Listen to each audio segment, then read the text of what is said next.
Gibran anak kecil disuruh bermain di wilayah politik oleh bapaknya tuh. Yang kurang ajar Gibran atau bapaknya? 2009 yang kurang ajar Gibran karena jadiin bapaknya wakil presiden. Kemarin yang kurang ajar siapa? Dia tahu anak ini anak kecil disuruh main di wilayah orang dewasa. Siapa yang kurang ajar? Coba. Siapa yang nyuruh Bung Rocky? Yang nyuruh Gibran siapa? Kan Pak Prabowo sudah sekian kali menyampaikan. Ya, saya ingin sapa dulu Bung Rocky Gerung, akademisi. Ya, hadir hari ini. Kita beri tepuk tangan. Tadi udah pasang, dengar perdebatan kita, pasang maskernya bukan di mulut tapi di dahi. Saya nggak tahu maksudnya apa. Silakan Bung Rocky. Itu tanda saya perlu poldak. Tanda saya perlu poldak. Obat sakit kepala itu. Tapi hari ini orang banyak sakit kepala. Oke. Padahal dia nggak punya isi kepala, kok bisa sakit? Oke, silahkan ganti nama tuh. Jokowi mania, Prabowo mania, Gibran mania. Tapi penggantian nama itu mengikuti fakta yang sudah terjadi. Kan itu ya jadinya kan. Yuk ganti nama jadi Prabowo mania setelah fakta Presiden Prabowo berkuasa tuh. Atau di dalam analisis pasti berkuasa. Coba kita bikin prediksi tuh. Saya mau jadi dukun yang nujum aja terus nih. Satu waktu kalian akan ganti namanya jadi Giwi mania. Gibran Jokowi mania. Kira-kira menjelang 2029. Gibran akan jadi presiden, Jokowi jadi wakil presiden. Sah secara undang-undang dasar tuh ya? Ya. Boleh. Mungkin gak itu? Boleh. Boleh. Gak ada masalah, oke. Masalah. Karena gak ada masalah saya bikin prediksi itu. Hari ini, pagi saya nanti 2029. Sebentar, biasanya prediksinya Bung Rocky benar terus nih. Saya khawatir juga nanti nih kalau. Nggak, bukan benar terus. Tidak pernah salah, beda tuh. Tapi menarik apa? Gibran Jokowi menjelang 2029. Ya, Gibwi akan ada. Oke. Relawan itu. Gipwi. Ini ekornya pasti nggak enak nanti nih. Ya coba. Oke. Coba saya tanya, mungkin apa Suatu tidak? yang impossible tuh. Apa? Sesuatu yang impossible. Oke. Politik sudah dibiasakan. Politik is the art of the possible. Ya. Tapi yang ini impossible tuh. Kenapa? Masa Gibran jadi presiden, bapaknya jadi wapres? Politics is the art of attacking the impossible. Saya putar dalilnya. Yang tidak mungkin itu yang akan terjadi. Bukan yang mungkin. You bikin analisis tentang yang mungkin ngapain tuh? Justru kita menguji dalil itu kalau dia diucapkan tentang hal yang terbalik. Nah, itu baru bermutu analisisnya. Sekarang coba kita bayangkan. Emang Pak Jokowi memikirkan apa tentang perubahan tadi? Nerima atau bikin counter attack? Paling enggak counter balancing gitu. Ya. Jadi ini kita nih di sini tuh kayak kiri kanan itu kayak rumah bordil di Seidek tuh di Amsterdam. Tanya sama profesor. Belum pernah. Hah? Bohong loh. Rumah bordil isinya adalah perempuan yang tak bermoral. Definisi dari laki-laki.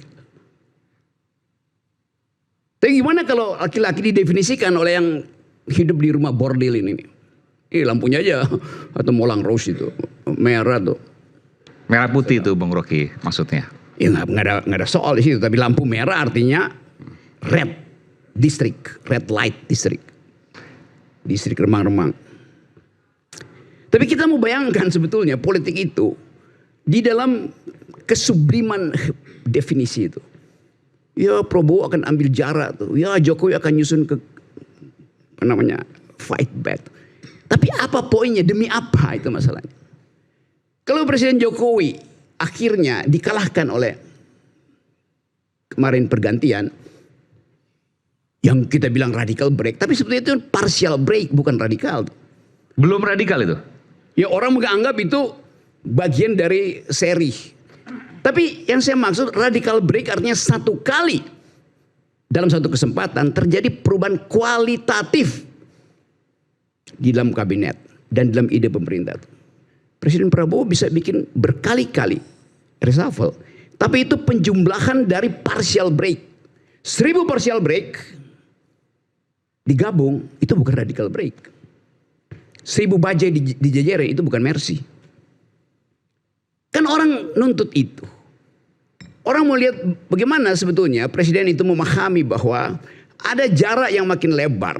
Bukan sekedar karena kondisi keuangan, hutang segala macam atau pendapatan. Jarak yang makin lebar antara sebut aja aturan elite, rulers rule, aturan elit, dan people's value. Antara rules dan value. Rules itu Anda bisa lihat, Anda bisa baca. Tapi value itu Anda nggak bisa baca tuh. Nah sekarang kita lihat bagaimana people's value itu menjalar perlahan-lahan. Creeping revolution lagi jalan tuh. Ini yang tidak bisa dibaca oleh Presiden Prabowo. Karena itu dia cuma melakukan partial break. Apa tandanya? Artinya wilayah sphere of influence dari Presiden Prabowo makin lama makin sempit. Dia makin eksklusif itu. Seolah-olah nggak ada orang itu, maka ditaruhlah orang yang mengusulkan 3 periode. Artinya orang akan anggap kalau begitu Pak Prabowo bersiap untuk 3 periode karena itu konsultannya dibuat dari sekarang. Saudara Kodari. Dia namanya bukan Kodari, Doktor Kodari, peneliti, surveyor. Kan itu soalnya tuh. Padahal kita lihat bagaimana dari Indonesia pergi ke Nepal sampai sekarang Filipina itu social media induce revolusi yang diinjus oleh social media. Mampir ke Timor Leste itu akan berlangsung terus apa enggak? Pasti berlangsung. Karena ini semacam roh absolut dari Hegel yang lagi menari-nari di atas dan ingin turun. Di mana dialektika itu bisa dihasilkan secara maksimal? Ya di Indonesia. Kita mau coba deteksi itu tuh. Apa yang akan terjadi tuh? Kalau keadaan seperti ini, soal ekonomi macam-macam tuh, social unrest ada di mana-mana tuh. Harusnya ada bara di bawah. Bukan sekedar bara, itu neraka di bawah kita tuh. Dan kita berupaya untuk tahan gak masuk neraka tuh. Yang gak masuk neraka gak apa-apa, tapi kalau masuk sungai lebih berat daripada masuk neraka. Cemplungin ke sungai lebih politisi dicemplungin ke sungai itu akan diingat seumur hidup. Tapi kalau politisi dicemplungin ke neraka ya udah itu memang nasib dia kan. Nah kalau ada menteri dicemplungin ke sungai, lalu ide itu kemudian muncul setelah evaluasi 1 tahun, Oktober nanti Presiden Prabowo 1 tahun. Itu pasti akan ada evaluasi itu, termasuk mengevaluasi kampanye pseudo campaign di tadi pagi di sidang PBB yang isinya adalah ya memanipulasi opini publik. Sedang itu bocoran dari diaspora mulai muncul dan itu akan dimakan lagi sebagai isu kan. Kalau itu mulai berlangsung pemanasan itu tuh, karena tidak ada satupun keterangan yang masuk akal bahwa Presiden Prabowo betul-betul mengucapkan semacam janji bahwa akan ada iklim demokrasi baru di Indonesia. Saya nggak tahu kalau dia pulang, dia mungkin mampir ke Belanda dulu atau ngomong dari Belanda. Akan ada iklim demokrasi baru ke depan. Yes. Maksudnya? Dan itu orang tanya. Lo kan ini pertanyaan umum di sidang PBB semua, walaupun tidak diucapkan. Apalagi kalau tidak diucapkan artinya tidak ada komunikasi dengan civil society global kan. Maksudnya gerakan-gerakan yang sekarang kita lihat di Milan, di itu yang Nepal. Ya iya itu. Kan di forum internasional yang mestinya Prabowo deal sesuatu di situ tuh. Bahwa Indonesia tidak akan jadi Nepal. Kenapa? Karena kali Ciliwung tidak boleh dikotori. Tidak boleh dikotori oleh menteri-menteri yang mau dilempar ke situ. Dengan cara itu aja orang, oh ya bagus Presiden Prabowo mengucap. Tapi nggak ada semacam keberanian untuk mengucapkan janji etis itu. bahwa tidak akan ada menteri dicemplungin ke Kali Ciliwung di Jakarta. Itu udah, kalau itu tanda bagus betul kan. Karena kalau menteri dicemplungin ke Kali Nepal itu, ya anak-anak muda Nepal bilang, kami tidak melanggar hak asasi manusia. Kami hanya melanggar undang-undang perlindungan sungai. Jadi kotor sungainya. Ini yang kita sebut sebagai, cobalah mulailah rakyat bersuara, buka perspektif untuk bicara hal-hal semacam itu.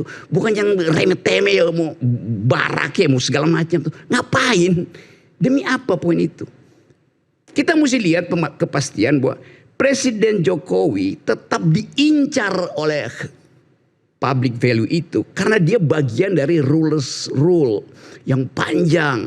Bagaimana Presiden Jokowi bersembunyi nanti? Dia hanya mungkin bersembunyi, tidak mungkin bersembunyi pada Prabowo, tidak mungkin bersembunyi pada Kodari. Dia hanya bisa bersembunyi kalau yang menyembunyikan dia adalah Gibran. Artinya Gibran mesti jadi presiden supaya seluruh isu fufu-fafa, ijazah Jokowi palsu segala macam, utang yang mesti ditagih, beban hak asasi manusia itu hilang. Kan begitu. Apa yang membuat Prabowo nggak bisa melindungi? Pakai ini. Gini. Apa yang membuat Jokowi akhirnya merasa Prabowo tidak perlu melindungi dia tuh? Karena dia tahu pada akhirnya dia akan dicicil itu. Yang penting pastikan aja bahwa Jokowi hanya akan selamat kalau Gibran jadi presiden. Bahkan lebih dari itu kalau Jokowi jadi wakil presiden. Saya bisa memberikan pandangan dari apa tadi hipotesanya Roy ya. Kasih kata termasuk hipotesa. Ramalan tadi katanya. Itu bukan Gipwi 2029. Artinya Gibran Jokowi menjadi capres cawapres 2029. Ini kan ini apa ya, nggak masuk di akal sehat kita ya. Pertama, makanya ini antitesa dari hipotesanya Bung Rocky tadi. Pertama, baru aja hangat minggu lalu kan Pak Jokowi melakukan stressing point yang kemudian ditangkap oleh publik dan media ya, bahwa Jokowi menginstruksikan relawan-relawan untuk full supporting pada pemerintahan Prabowo Gibran melalui program yang harus sukses di periode pertama dan mendukung 2 periode.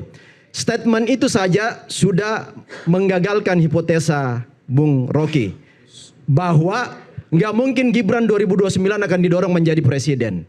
Tetapi bahwa kemudian pasca itu, why not? Kita nggak tahu. Karena nggak ada undang-undang yang melarang itu untuk setiap warga negara bisa maju. Termasuk Gipwi tadi. Kalau saya pikir itu nggak masuk logika sehat. Nggak masuk logika. Pertama, Bilang tadi impossible untuk giveaway. Iya. Udah jelas itu.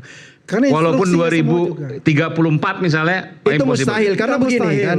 Mustahil. Ini oke. soal etik yang selalu Bung Rocky Gerung sering ngomong soal etik ya. Itu pelanggaran etik banget itu kalau anak presiden lalu kemudian bapaknya menjadi wakil. Kemudian adat ketimuran, adat wong Jawa, ini anak kurang ajar kalau dia mau jadikan ayahnya menjadi anak buah dia. Kan gitu. Jadi itu sesuatu yang ya itu mungkin angan-angan Bung Roy oke lah. Kalau itu menjadi konsumsi publik untuk menggelitik publik, ya silakan aja. Tetapi bagi kita yang punya akal sehat seperti versi Bung Rocky bahwa punya akal sehat, saya pikir itu kalau akal sehat kita jalan itu hal yang mustahil. Untuk itu terjadi. Karena Pak Jokowi sendiri sudah melakukan statement 2 periode untuk Prabowo Gibran itu baik. Bukan sesuatu yang harus ditawar. Saya pikir itu jawaban saya ya. Silakan. Gak masuk etika itu, Bung Rocky. Ada seorang jurnalis, seorang perempuan namanya Ulrich Thatcher, mengajar di Harvard tahun 30-an. Dia bilang begini, well behaved women seldom make history. Perempuan yang sopan tidak akan membuat sejarah itu. Tapi kita bisa paraphrasing itu dalam keadaan hari ini. Well behaved men manipulate history. Seorang yang terlihat santun padahal sedang memanipulasi sejarah. Yang akan datang bukan, sudah passé, sudah terjadi. Gibran anak kecil disuruh bermain di wilayah politik oleh bapaknya tuh. Yang kurang ajar Gibran atau bapaknya? 2009 yang kurang ajar Gibran karena jadiin bapaknya wakil presiden. Kemarin yang kurang ajar siapa? Dia tahu anak ini anak kecil disuruh main di wilayah orang dewasa. Siapa yang kurang ajar? Mbak. Siapa yang nyuruh Bung Rocky? Yang nyuruh Gibran siapa? Kan Pak Prabowo sudah sekian kali menyampaikan statement beliau bahwa saya yang meminta. Bahkan juga ada wawancara khusus ya, Pak Dasko mengatakan 5 kali Pak Prabowo meminta dan agak memaksa untuk Gibran menjadi wakilnya. Karena kalkulasi politik, Bung. Oke, maka dipermisifkan oleh Gajah Mada, Sultan Agung, oleh Raja Jawa itu. Jadi yang kurang ajar siapa? Prabowo. Ya bapaknya Gibran. Gak ada yang kurang ajar di situ. Nah, kenapa you takut ambil kesimpulan untuk suatu pikiran yang pada akhirnya akan menuju pada kecemasanmu di 2029? Itu soalnya. Bukan. Attacking the impossible. Lu bilang nggak mungkin. Dalam ini proses udah terjadi. dalam proses itu tidak ada langkah kekurang ajaran. Yang ada adalah legitimasi konstitusi yang terjadi kemarin. Perdebatan kita yang panas kemarin kan itu soal legitimasi konstitusi pasca MK kan.